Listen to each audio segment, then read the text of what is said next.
Hey everyone, welcome to week 3 of 570 Sports Medicine. This week we're talking about environmental concerns and additional health concerns. So the CIF just recently has passed new rulings on how we look at heat for competition. Now, there's a lot of confusion with the CIF rules, and so we're just going to kind of talk through this for a second. So first off, we're now looking at the wet bulb globe index. The wet bulb globe index is not the temperature. When you look at the CIF documents, for those of you that are in California, those documents say 86.6 degrees. It's not 86 degrees Fahrenheit. It's a difference. So the wet bulb index is looking at what is the angle of the sun, how is it coming down, what is wind speed, what is the temperature, and what is humidity. All of that is playing a very critical role on what is safe for our student athletes to participate in and what isn't. When we look at the actual temperature, it could be 100 degrees outside and not be 86.6 degrees. Now, that 86.6 degrees, I will clarify, is also for Southern California. We're category 1, which means that we have a lower threshold because we have cooler temperatures throughout the summer and throughout the spring. That gives us just this lower threshold. Those that are out in the valley and the deserts, their threshold as a category 3, I don't remember the number, is a lot higher. That gives them more opportunity to practice at a higher temperature with a little bit higher humidity with that sun angle than what you would closer to the coast. So there's a lot of discrepancies in it. There's a lot of things that we are finding as we're working through the day-to-day on what this 86.6 means and what is the difference between a school that is 2 miles from the ocean versus a school that is 5 miles from the ocean. That could be a big difference in who can practice and who can't. So we're working through all that, but for the most part, it is a positive in the sense that we are really paying attention to what is our temperature, but it's the true temperature, not just what the air temperature is. How much impact are we putting on our student athletes? The other thing to think about is the CIF stuff really is talking more about our sports that have equipment. So football is going to be the biggest one that it impacts.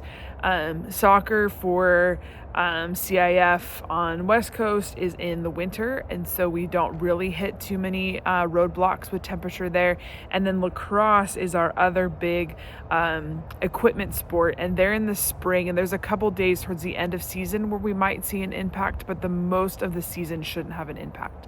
So I just kind of wanted to talk through that a little bit because it is a different statement than what is on the exertional heat for NATA. It should be very close.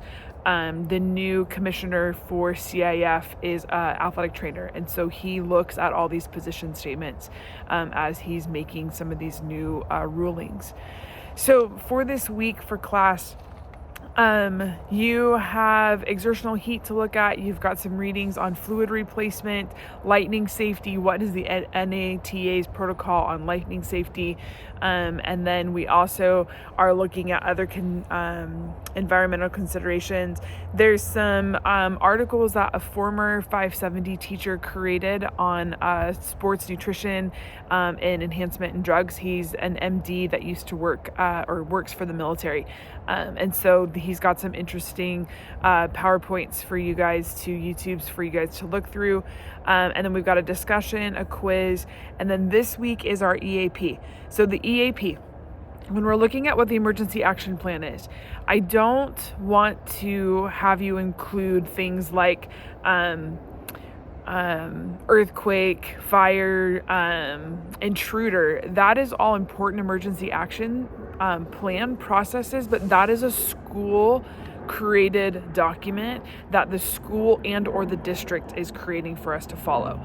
The emergency action plan that I'm looking for this class is what is our plan of action that we take when there is an emergency on the field or the court, such as we have to call an ambulance for an athlete that's down that we cannot transport on our own.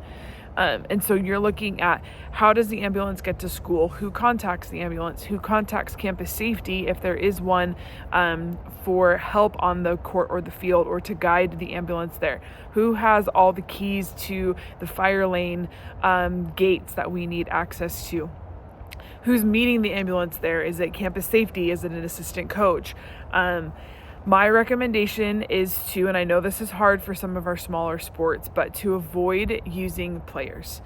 Players don't have the training, A, and B, they don't know they're going to respond under emergency situations. Sometimes we don't for adults either, but players usually don't. So if you are in a complete bind and there's no one else to use, then you can train your captains, but avoid intentionally putting players in.